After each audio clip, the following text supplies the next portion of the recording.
And good Monday afternoon or morning, wherever you may be out there. It is I, your old pal, John Russell. This is the Stuck at Home Show, and today I am joined by really a legendary performer. He is not only a Guinness World Record holder, he is very, very, very charismatic, energetic, one of the most, and also the most dangerous comedy performance you'll ever see. And I didn't say that properly because I didn't, but you know what I'm saying. Ladies and gentlemen, please welcome to our program, Mr. Showtime David Scott. It is so good to see you, my friend. I hope you're doing well. Good to see you, John, and I like the big aquarium behind you. You at the Minneapolis aquarium doing the show. Actually, this is the aquarium of the Pacific that I stream live behind me. This is nice. As it happens.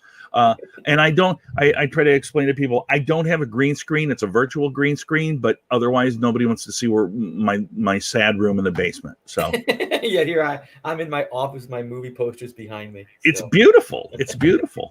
So how are you holding up in all of this? Well, you want to be positive. But there have been some tough days. I did my last show 23 days ago at the Comedy Cabana in Myrtle Beach, South Carolina. And I was, and the week before that, I was in Newport News, Virginia. And the week before that, I was in Chicago. And I had 9 more weeks of my tour to do after Myrtle Beach. And then the world went pear-shaped. And that first week where I was off, I tried to be creative. I tried to take this event as entertainers and comedians will often do and just try to give something to my fans that was entertaining and make them laugh. And I made a music video from a parody from Once in a Lifetime by Talking Heads. And I did it called Social Distancing. I put that online, and I did some other daily videos. But then after about 7 days of really trying to focus on my fans, it kind of hit me that I'm losing a lot of work. And that was and that's been a little bit of a struggle. So yeah. It's a huge struggle, and we were talking a little bit before. You've still got 1 or 2 things in May that are on the books. I know I have one. I just saw them promote it here for May 16th, but I'm optimistic, but I also feel bad because I'm pretty sure it's going to go away. Yeah, I've got 2 weeks in May and a week in June, which I'm pretty sure are going to get canceled. Yeah. I've got weeks in July, which I think are going to be okay. Hey, Lee. Lee Lycan just jumped online. Lee Lycan is awesome. He's the best. He outkicked his coverage with his wife. Have you seen his wife? Yes, I have. I have no idea what she's doing with him. No clue. I mean, good God.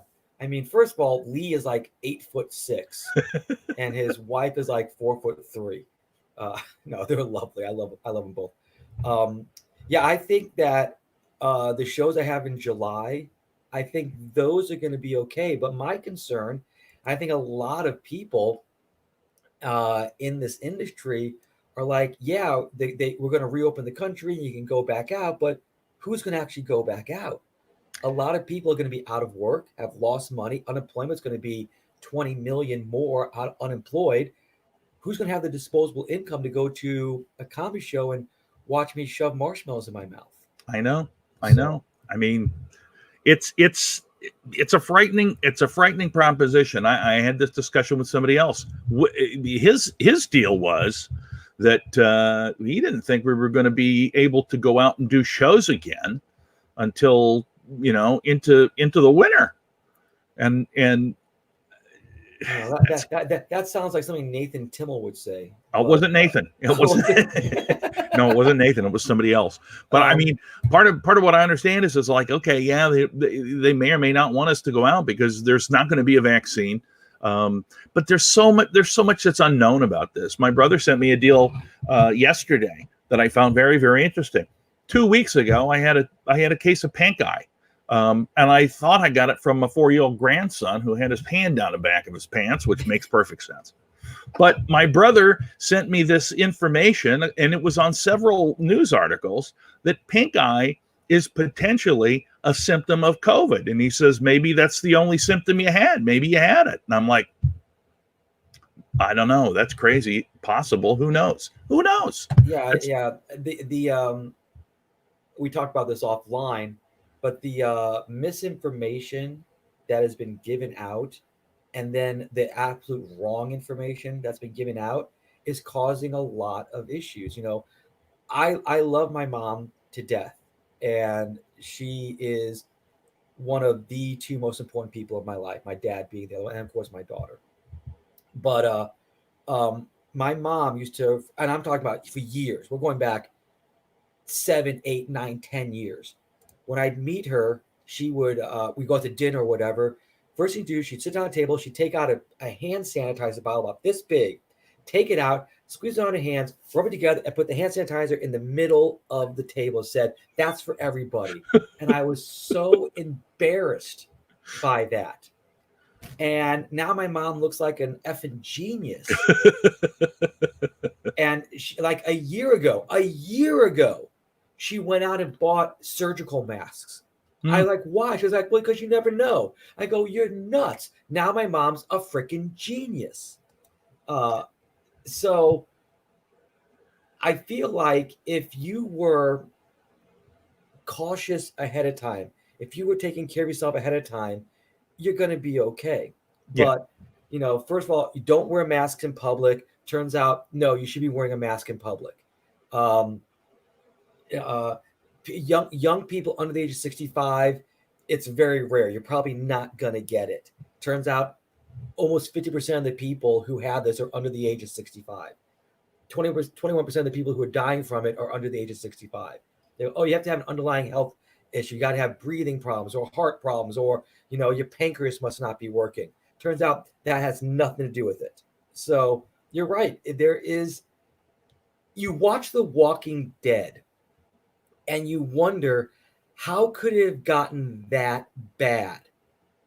You would think, aren't people smart enough? If you see a person walking near you who is dead, don't walk to him and try to help him. And it turns out that The Walking Dead is probably a slower progression than what actually would happen if a zombie apocalypse were to happen. I think in about 3 days, we would all be zombies. There would be no 10 years later type of scenario. Yeah. I think we have realized that we are ill prepared for. I mean, look what happened in China, Italy, Spain, and here in the United States. They're saying, don't go outside. Don't go outside. Whatever you do, don't go outside. And what do people do? Now I'm going to go for a walk. You go outside. Oh my gosh. Well, as we already kind of mentioned, it has really put a crimp in comedy performance, but you are one of the people who actually put on a virtual show. Yeah. And you did that last week on Wednesday, April 1st.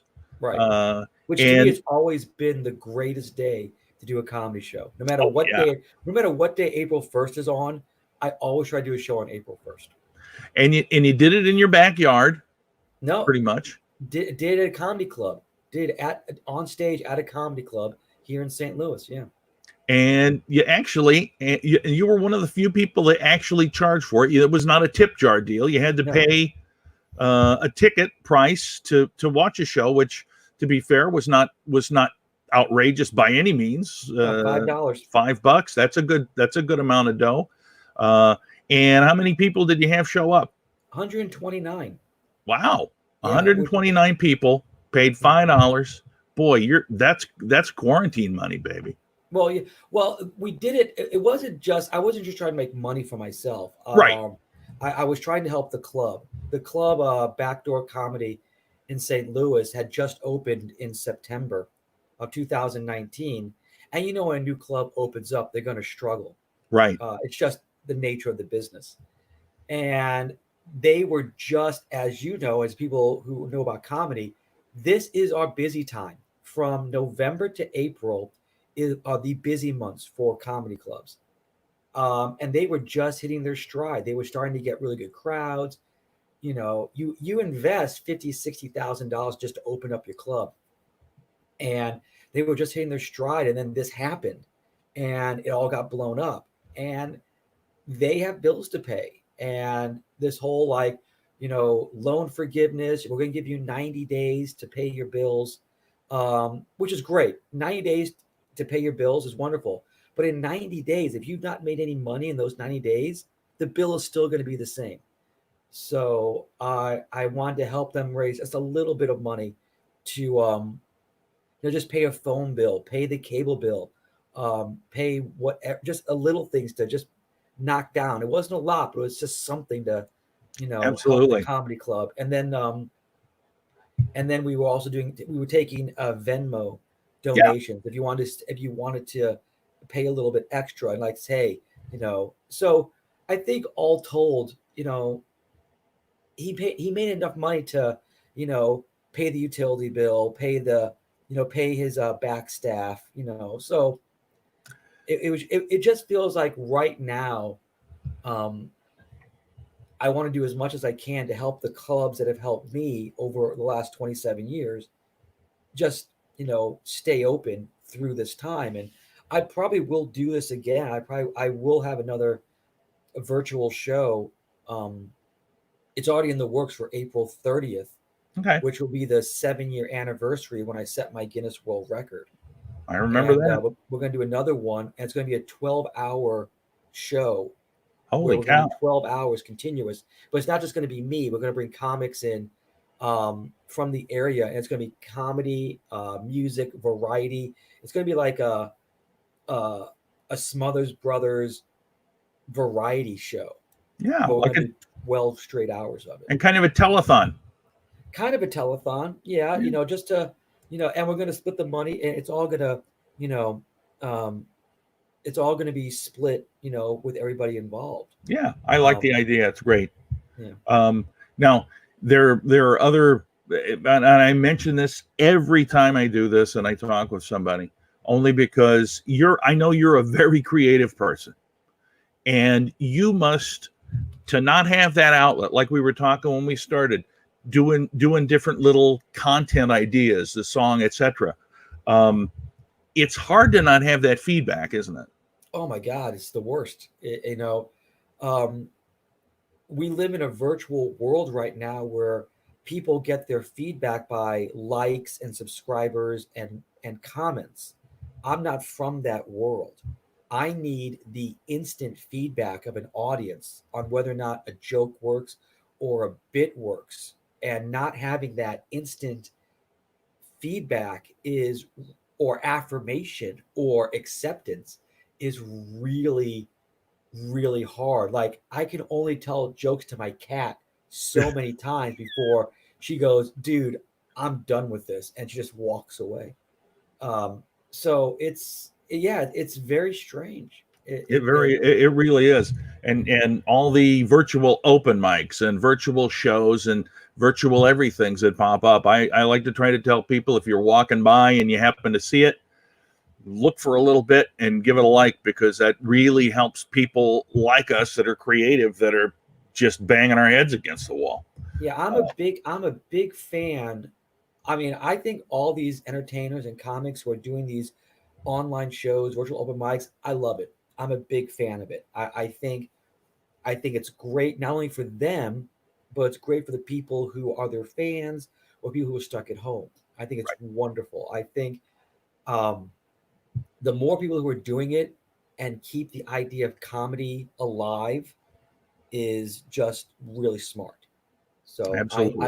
I encourage every comic, from open micer to professional, if they've got a webcam, if they've got a microphone, I've got like a home. I'm in my home studio right now. This whole area is Yeah. like my home studio. I got the microphone. I got the mixing board over here. You know, just get online and just start telling jokes.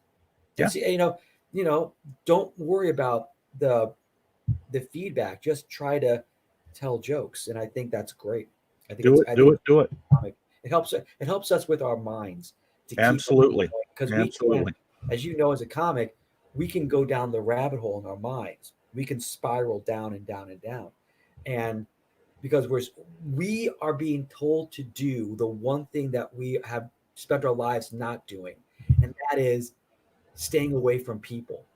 As comedians, all we want to do is be around people. That's all we want to do is be around people and entertain them.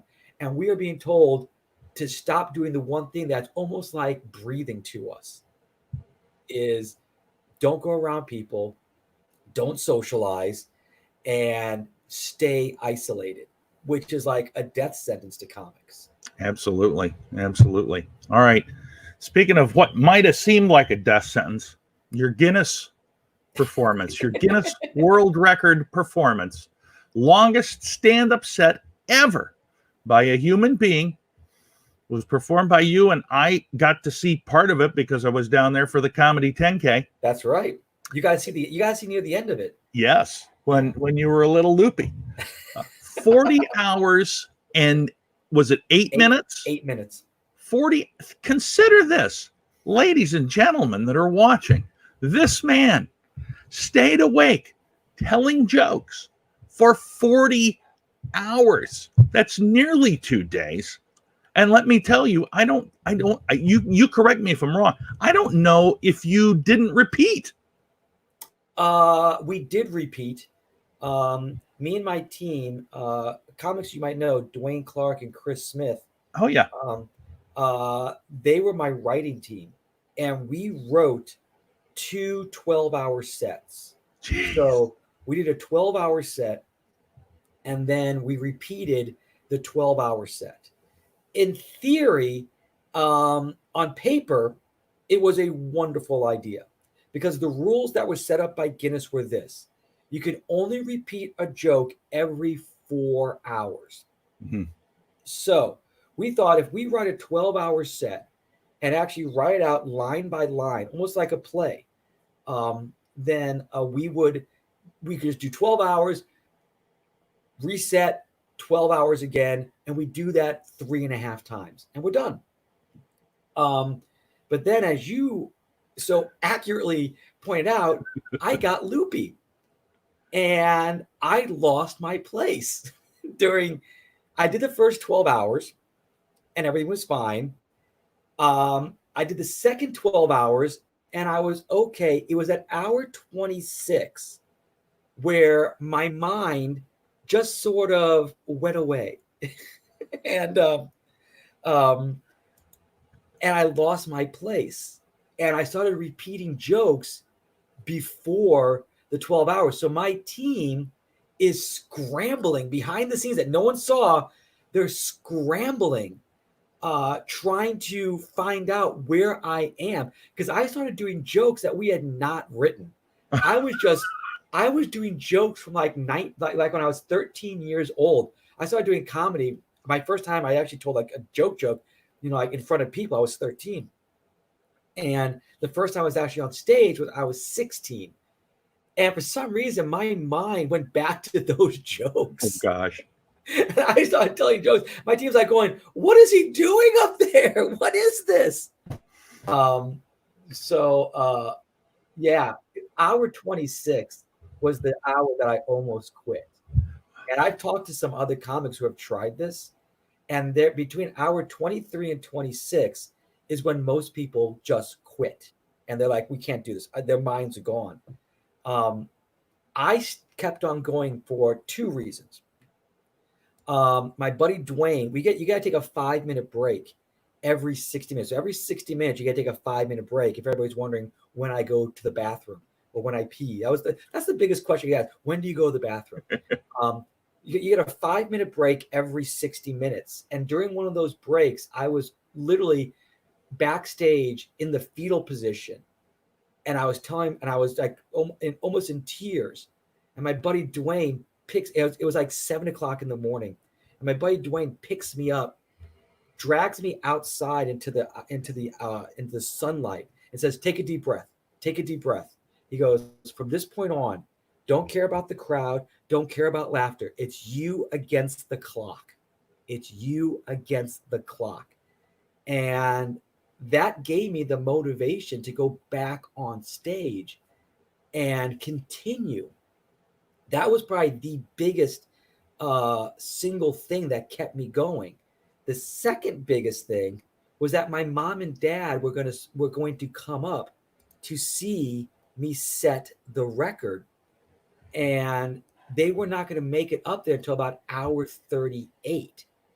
And I knew that if I was not on stage when my dad got up there, I would never hear the end of it. Mm. So I did not want to give my dad any reason to say for the rest of my life, remember the time I came all the way up to see you set the Guinness World Record and you crapped out on me? Remember that time? Oh my gosh. You pull it out. I was going to say that time is so perfect. After 9/11, I was still on the radio, and I and one of the other guys did a radiothon, and it was right in about that range that I just started. I was outside in a trailer so people could come up and donate, and there was nobody at like 3 o'clock in the morning. I just started babbling. I got a live mic on the air, and I'm just babbling all sorts of crap. And he's like, "You okay?" So, but yeah, that's it's a fantastic record, and my gosh, such a long time. Do you think anybody will ever be able to match that record or beat you? I certainly hope so. I've always believed that records are meant to be broken. I don't, I just believe that the reason you set a record is for someone to try to top it. So I certainly hope someone. I know there have been. I know for a fact that there have been 7 comics who have attempted it, and all have failed at certain points. Uh, because it really is. It's so much not about the comedy and so much more about endurance. Oh, I see. Jeff Johnson is online. Hey, Jeff. Yeah, I almost did pass out. But it's more about endurance than is comedy. And I think if there is, I will say this. Let me put it this way: whoever does break the record, it's going to be somebody under the age of 40. Mm. I don't think it is a record that, and especially now at over 40 hours, it's going to take somebody between the ages of like 28 and 38 to really break that record, because it's a young person's record for sure. Absolutely. All Yeah. right. So, and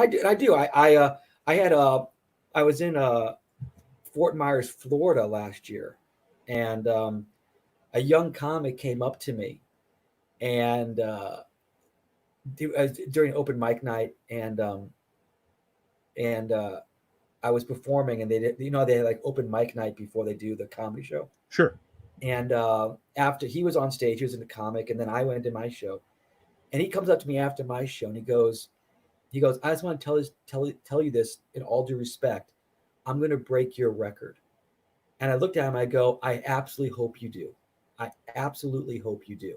Very Because awesome. I love that kind of enthusiasm. I am an entertainer and a comedian who has always, and I think you can attest to this, I don't want to put words in your mouth, has always tried to help out the next young comedians, always tried to help out bringing up young comics. And if they want advice, they want guidance, and young as in not age wise, but young as in how long they've been doing comedy. You could be 50 years old and be a young comic because you've only been doing it for 6 months. Um, so whenever I see a young comic with passion, I'm like, I'm gonna keep my eye on you. I think you actually, you seem to get it. So anytime I see a young comic, and especially this one guy in Fort Myers, and maybe he thought he was, other comics thought he was being egotistical or whatever. I was like, nah, I love it, man. I want my record to be broken. I think that's why, that's why they're there. They're Absolutely. there as the bar, and I want someone to set the bar higher. You always want to set the bar higher, not lower.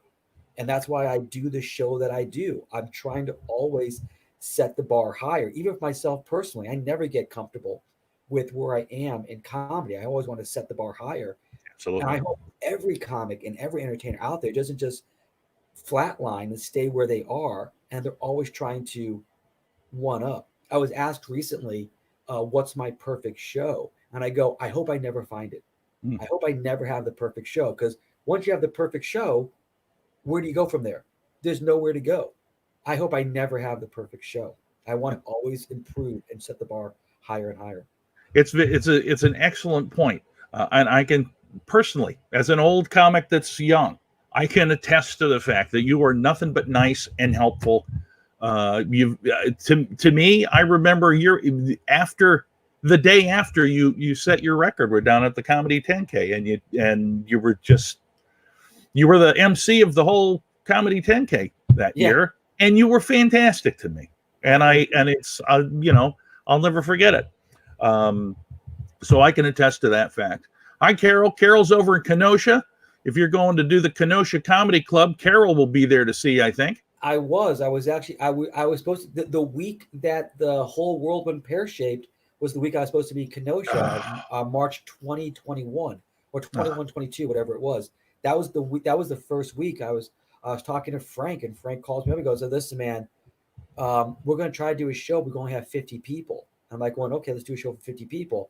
And then it was like, "Nope, we're going to have to cancel." So I'm supposed to be back in Kenosha in May 22nd, 23rd.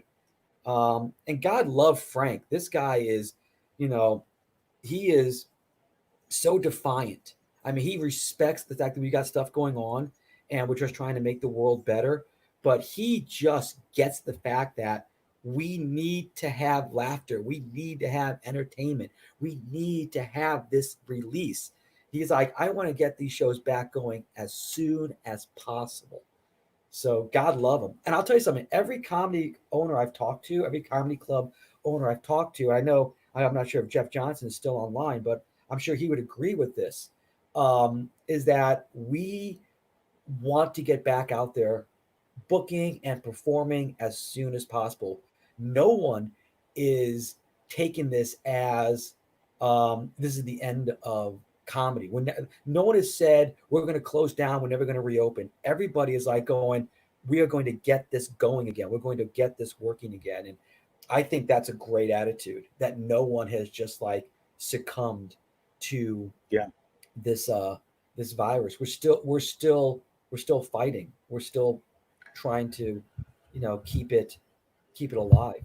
And that's one of the reasons too that I'm doing these shows here, not only on my own personal page but also on the Goonies page, is because I want to make sure that people realize that we're not planning to just go away. Right. So I agree 100%. Yeah, I know. Uh, I know Mark at Goonies. You know, um, he's just one of the greats. He's such a he's such a lover of comedy. mhm. Um, you'll never see him get on stage and tell a joke ever. He might try, but that's not his goal. I mean, he's okay. Yeah, he's gone on stage and told jokes, and they're it's not his forte. He just loves comedy Right. so much, and he wants to bring comedy. I know. Again, I know Jeff Johnson's online. I know Jeff Johnson just loves comedy, and he loves entertainers. He wants to bring that energy to people, and Mark brings it to Rochester. This guy. Michael in St. Louis here at Backdoor, he just loves comedy and he wants to spread his love of comedy to others. And I love working for these guys because when you work for somebody who loves comedy, it just makes it so much more amazing when they tell you that was a great job, or the crowd is just applauding and laughing and shaking your hand after the show or taking pictures, because you're in a venue where you are being appreciated. Now there are other places, and you and I both know this, where the owner is just like, I'm just trying to make a buck. Yep. And there's a different energy, there's a different vibe, there's a different feeling, and you don't get the same passion. um, I've said it a couple times already. I care more about passion in this industry than almost anything else. And when I work for somebody who has passion, or I'm working with somebody who has passion, it's just going to make for a better all around experience, not only for myself but for the audience. Mm-hmm. Because I believe the audience knows when you're phoning it in. So uh, I think that when this whole thing is over, those who have passion for this business, have passion for this industry, will come back, and they're going to come back strong. And I'm Yeah, excited about that. I agree. There's Dusty. You remember Dusty's one of the servers down there at Yeah. Goonies. Yeah. Hey, Happy, Dusty. I see you. happy to Yeah. have you there at Goonies before we got shut down too. Which you were there on Leap Day Yeah. at It was the Goonies. once every 5 year show. You're Mark booked. Mark You're booked. actually booked me specifically. He goes, I want to have you on the once every 5 year show. Yeah, yeah, I agree. So here's a question for you, Yeah. and people know you now as Mr. Showtime, but you were also known prior Yeah. as the Midnight Swinger. Now, Yes. I've never got to ask you this, and I'm very curious. What was it that made you change from to go from the Midnight Swinger, where you kind of had The the Pompadour. flat dock pompadour, to Mr. Showtime? How did that happen? Well, there are there are two main reasons um, that this was, maybe three. There are two main reasons. Um, I started noticing when I started the Midnight Swinger character. The Midnight Swinger character was based off a Las Vegas performer. It's actually an old. The Midnight Swinger is actually an old Mel Torme song called "The Midnight Swinger." I'm not going to sing it, but you can YouTube it. Mel Torme, "The Midnight Swinger." And my buddy Kirk Nolan actually gave me the name Midnight Swinger. And we started doing it right around 1999. And people who were booking me at that time understood what the term swinger meant. Swinger meant a performer who just swings, sings, dances, plays instruments, a Sammy Davis Jr., a Dean Martin. More than just they were an all-around performer. They could sing, they could dance, they could tell jokes, they could do impressions. And for about 15 years, everybody got that. Then I started noticing my booking started dropping off. And I wasn't getting as many corporate shows. I wasn't getting new clubs weren't booking me. And I started asking around why. And I actually talked, I'm not going to mention the club owner's name, um, who never booked me as the Midnight Swinger, but now books me as Mr. Showtime. And it turns out that the people that booked me in the beginning retired, got out of the business, and they were replaced by 20 something year olds and young 30-year-olds who only saw the word swinger as a sex term. Uh, And they thought I was a sex act, that my show was dirty, that if I'm calling myself swinger, I must I must be a swinger, which means I have sex with multiple people or go to orgies and stuff like that. And then I started finding out that my website was being blocked because the word swinger was in the title, oh my and that gosh. was being firewalled. So you couldn't find me online, um, to even find out who I was because my website was being blocked. So I had to make a choice. I could continue doing what I was doing and losing work, or I could reinvent myself. I also, here's the second part. I also felt like I had taken the character as far as I could go. I wasn't really growing the way I wanted to grow. I was kind of locked in to this character.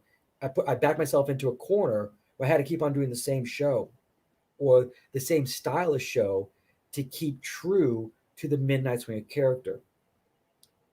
So what I did is I asked three people three people that I'm very, very close to, all comedians, all touring comedians, all headliners.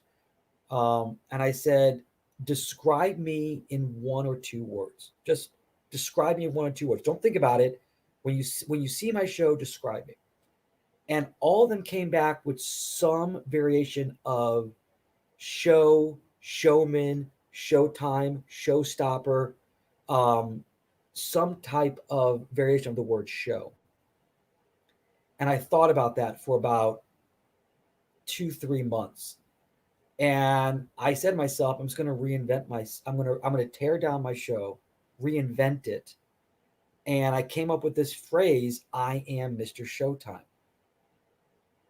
So what I did is I started envisioning in my head, I literally closed my eyes and envisioned what I thought that would look like. And I got this image of Doc Brown from Back to the Future mixed with Nikki Sixx from Motley Crue. I don't know why that stuck in my head. And I started I started watching Alice Cooper videos, and I started watching 80s movies and looking at their fashions. And I thought, okay, I got this in my head now. I've got what I want this to be. And I actually, basically, it's called deconstruction, where I took my bits, I took my jokes I was having as the Midnight Swinger, and I didn't want to get rid of them. I just want to deconstruct them and rewrite them in the vein of this new, crazier Nikki Sixx, Doc Brown morph, Mr. Showtime. And I built up the show, and now it's been what, almost 5 years. Yeah. And it's been, and I'm not saying this to brag, up until the coronavirus, it's been the most exciting, profitable 5 years. I've got more clubs booking me. I've got more events hiring me for private shows.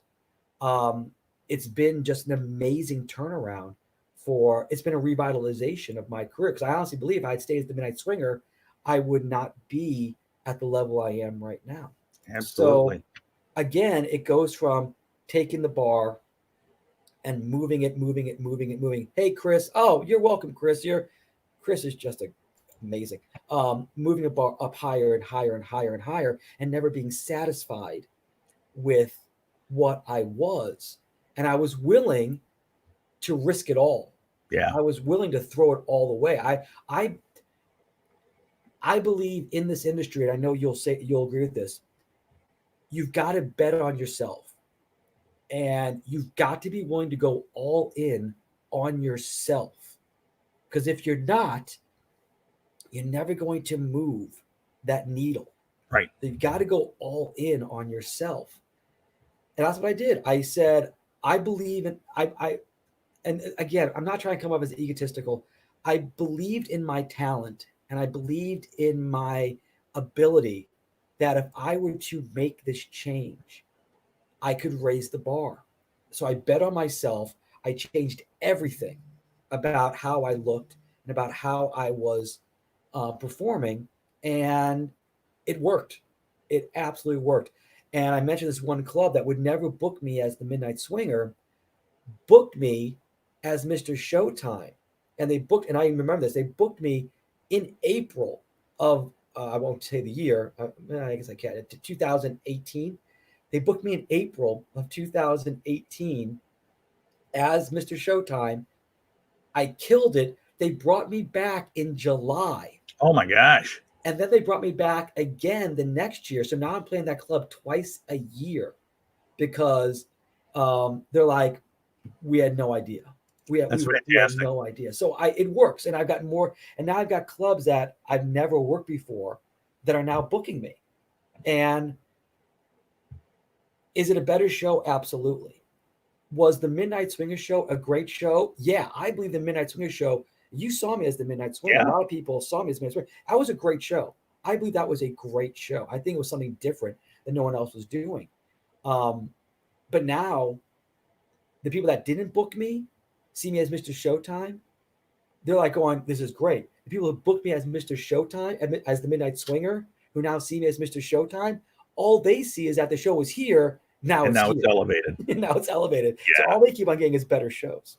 Yeah, it's fantastic. I mean, it really is, and it's testament to how hard you work actually at your show.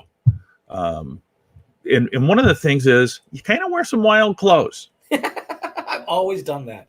I know. And this goes to the question: have you the clothes that you wear on stage, and not to be a spoiler, but you sometimes have a costume change or so. You can talk about it. Yeah, Okay. I'm wearing at the most I'm wearing 7 layers of clothes. Yeah. I mean, I've got, if I've got I start off because I do my finale is a big musical finale. I think anybody watching this must know who I am. Yeah. And those who don't, well, if they hear, they'll probably want to see it. I do this big musical rock show anyway. I go through 40 years of music history, and I'm trying to sound, look, and move like the performer, be it Billy Idol or Neil Diamond or Bruce Springsteen or Michael Jackson, and then finally Kiss. And Kiss is known for their spandex. So I actually have a full spandex Kiss outfit on under all my clothes. But to get to the spandex, I've got to go through Bruce Springsteen, Michael Jackson. So now all the costuming that you're using, are you making that or are you buying it? So you make it all. Yeah.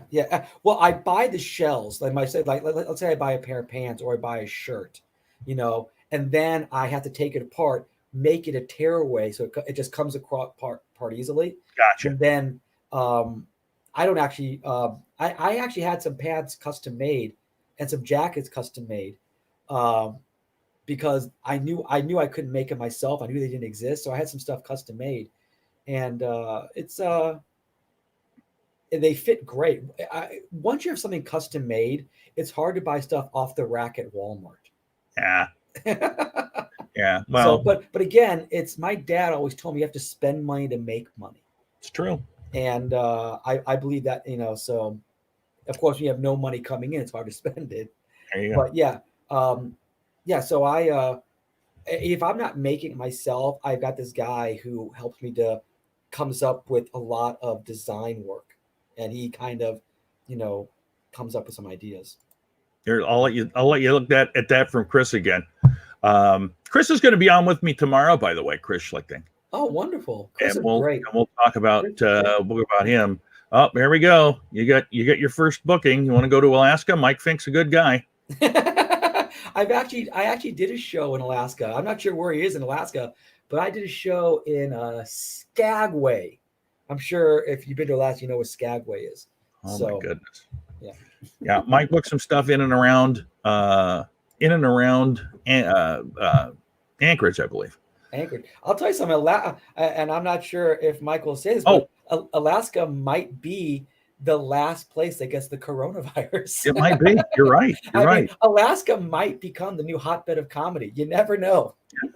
There's Andrew Witzel. He was your opener. Yes. At Goonies. Thanks for looking in, Andrew. Yeah, Andrew was fantastic. So, he is. He's a funny guy, funny young kid, and respectful too. I felt like. Oh, he's just wonderful. Did a great job. All right, so let's get into some of the things that I ask everybody, regardless of their level in comedy. Sure. What was the absolute worst horror story hell gig that you can remember?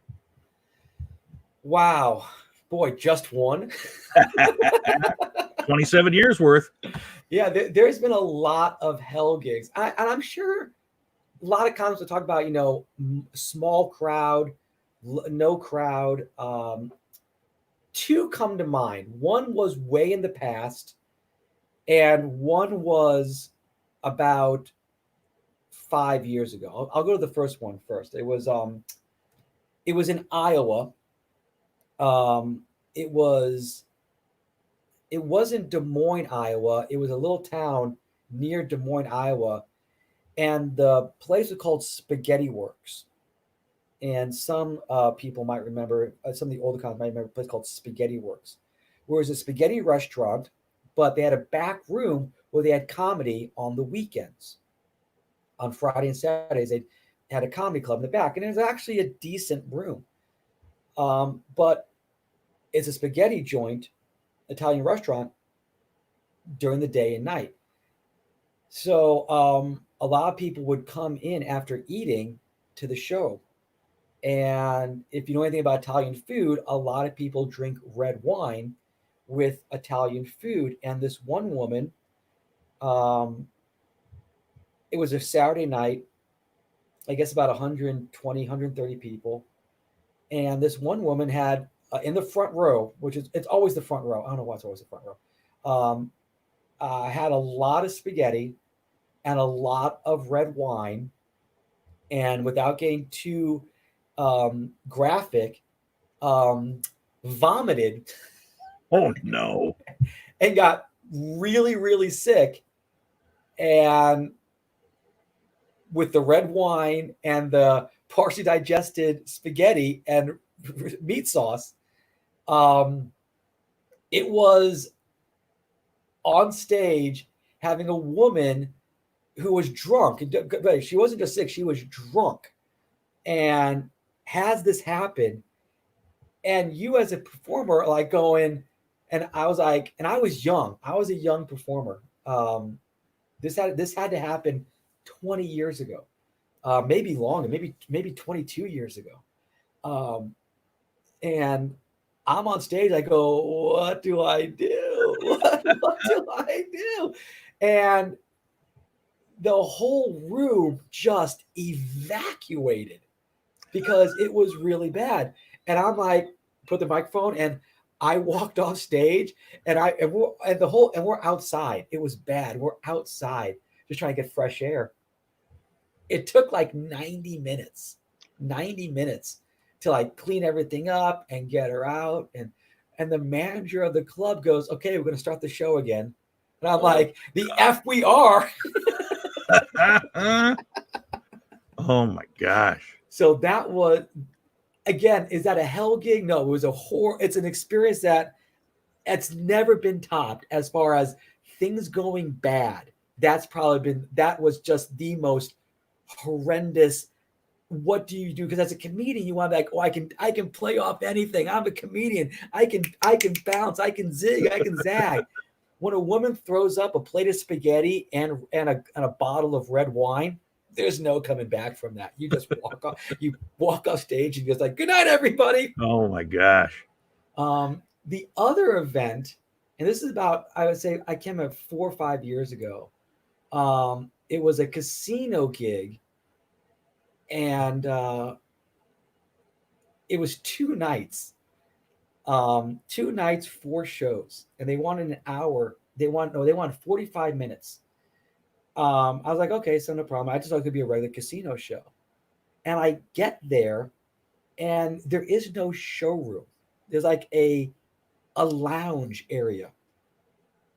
And there's a stage, but there's no MC, there's no feature act. It's just me. And there's no one introducing me. They just said at 7:00, the show starts. And there are no people there. I walk on stage to nobody. It's nothing but a bank of slot machines in front of me. Oh my gosh. No crowd, no nothing. Actually, it trained me for the virtual show I did on Wednesday. I had to do a show, and I had to do 4 shows in front of 0 people for 2 days. Oh my gosh. And they paid me, and I got paid well for it. But yeah, that was probably the most nightmarish experience of my comedy career, because the casino was just like, hey, we have bands all the time, and they just perform. I go, bands can perform in front of no people. It's called practice. Comics need energy. We need that feedback. It was horrible. It was. Oh my gosh. I'm not going to mention the name of the casino because it was no one's fault. You know, it was just they just thought I see comedy on TV. The comic just walks on stage and starts telling jokes. I go, oh my God. And it's just like, yep, I had no time to educate them on how a comedy show works. Oh my gosh. So, I mean, I begged them to just say over the intercom, in 5 minutes, the comedy show starts. They just go, 7 o'clock, walk on stage. I actually had a person that's saying, okay, 7 o'clock, walk on stage, and would be there the whole 45 minutes to make sure I was on stage for 45 minutes. Oh, Oh so my gosh. So that was bad. there's a couple of bad ones. All right, now let's turn full circle. How about the best, absolute best show that you can recall? The one that made you feel the best about being a performer. Wow. There were two. And I can't separate them because they're both equally as important. Um, One was as a 1997. I remember the year 1997. I got to open up for Bobcat Goldthwait. Oh Now, wow. young comic. I wasn't the Midnight. I was still David Scott. I wasn't anything special. Um, uh, but it was 3,000 people, and I'd never been in a crowd that size before. You know, Bobcats. No one's there to see me. Not a single person is there to see me. Um, and I walked on stage to this amazing mass of people, and I told my first joke, and I've never forgotten this. I told my first joke, and the wave of laughter that hit me was like I could feel it. It was like a sonic boom. I told a joke, they laughed, the laughter came and hit me in the chest, and I was like, it's like whoa. It's like that old um, commercial where the guy's sitting in the chair and he turns on the stereo and everything's blowing by him. He's Oh just going, yeah. that's what it felt like, and it was the most amazing feeling, and I've never forgotten it. And I fell in love more with performing on that night than any other night because I thought I killed. I was on top of the world. And then I saw Bobcat go on stage and crush it. And I'm like, I want to do what that guy's doing. I want to Yeah. get that kind of laughter. And yeah, that was truly, truly amazing for me. And the other time that happened, the other time was just like a great, amazing show. I was in a Riverside Theater in Vero Beach, Florida, and we was jammed. And these are two totally different experiences. The place was jammed. It was packed, um, like 600 people, 600 people, and it was a good show. I'm not going to say it was a great show. It was a good show, but what stood out was that after the show was over, as most comics do, we sell merchandise. After the show was over, these people stood in line for upwards of 45 minutes Wow. just to buy something, shake my hand, or take a picture with me. And I was like, if you're willing to stand in line for 45 minutes just to buy my t-shirt or take a picture with me, I've made it. It was surreal that I got done with my show. I'm sweating, I'm wearing spandex, and I'm off stage and I'm just trying to sell merchandise. And there's a line of people just snaking, you know, to get to me. And the the theater manager is like going, I've never, this is amazing. This is incredible. They normally just leave. Wow. And I was like, damn, that was awesome. And I that those two experiences, and those two experiences are they're over 20 years apart from each other. Oh wow. And but man, that was something to have people stand in line that long to see me, you know, just it really hit me. It really hit me that I had done something special for these people, that they wanted Absolutely. to see the show. And my show, as you know, is about an hour and 15 minutes long. Yeah. So I was on stage for like an hour and 15, and then staying around for another 45 minutes just to say hi to me. Man, that's just awesome. That's great. That's fantastic. Yeah. All right, my friend. Well, we're coming up on an hour, and I can't believe that it's gone so quickly. Oh wow!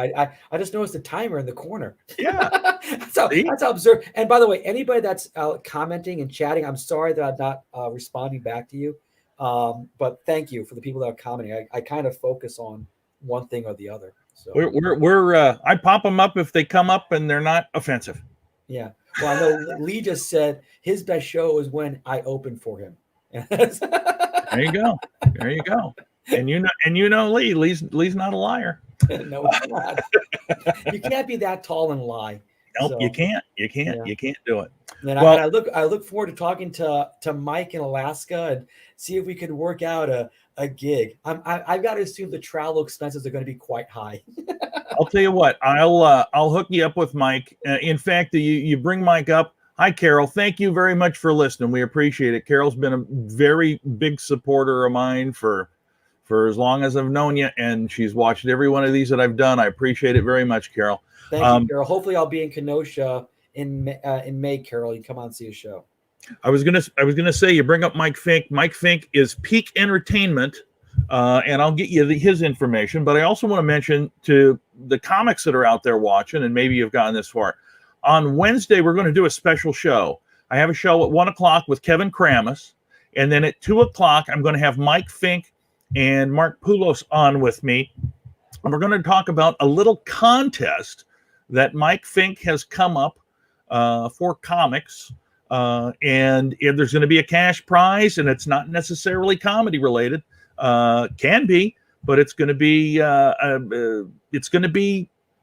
let's just say, interesting. Awesome. More for folks that are based around the Twin Cities, but I can't give you any more details than that until Wednesday. Partially because I don't have all the details. So let's be, I'm transparent. Lee, thank you so much for looking, and I appreciate it very, very much. Mr. Showtime, David Scott, I really, really thank you so much for spending this much time with me. Oh, hey, if this goes on a little bit longer, we'll do it again. We barely scratched the surface. Absolutely, and I loved finding out the things that I asked. I hope everybody else enjoyed them as well. Coming up this week, we have Chris Schlichting tomorrow. Love him. We have Kevin Kramus from Detroit. Thank you very much, Mike. We'll talk to you soon, buddy. Thursday, we have David Harris, comedian and magician. And then Friday, we have what I am starting to call the trifecta, which is Logan Nielsen, Andy Fisher, and myself, wasting time for as long as it takes me to not fall asleep, because I'm getting older, getting older. Thank you, Dusty. Great to have you on. Before we go, did you cut your hair, or is it just pulled back? It's pulled back, but I did cut it. Okay. It's only shoulder length, right? It's just a touch longer than yours.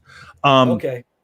So I got this brand new, really awesome job as a trainer, right? For a company called Market Source. And we were doing training around the country for Dunkin' Donuts. And I had it. It was as long as it's ever been. And so I'm doing it. And all of a sudden it's like, they don't care, but it's like, oh yeah, he'll pull his hair back. And I'm like, wait, is this a problem? And so the last week that we traveled, we were in Boston and we did 3 shows. Basically, dude, I love it so much. It's like in front of 150 people, right? But it's training. Right. So it's like, this is awesome. Anyway, I come home after that trip thinking I should probably cut my hair so I have more authority. So I don't look like I'm just the guy that, hey, they'll let the janitor up there. They'll let anybody up there. And so I had my daughter-in-law, who is a stylist, I think she cut about 6-7 inches off of it. It was long, right? Wow. And then we were grounded. So I cut my hair for no reason. I didn't even get to do it online. I didn't get to do it in front of anybody. I didn't even get to give it the locks of love. She just swept it up, put in the garbage. What a waste. What a total waste. Anyway, my friend, stay safe down there in St. Louis. Folks, if you want to find out more information about Mr. Showtime David Scott, check out his website. It's damnilookgood.com. Yes. That's not a joke. That's what it is. Damnilookgood.com. No spaces, no capitalizations. He's got some merch there if you want to support him, and a bunch of other information about him and his path in this comedy life. David, thank you again so much. For all of you that are watching, remember, if somebody's out there and you see a stream, stop, give it a look, give it a like. We all appreciate that very, very much. Guys, see me tomorrow with Chris Schlichting, 1 o'clock. Take care, everybody. Bye.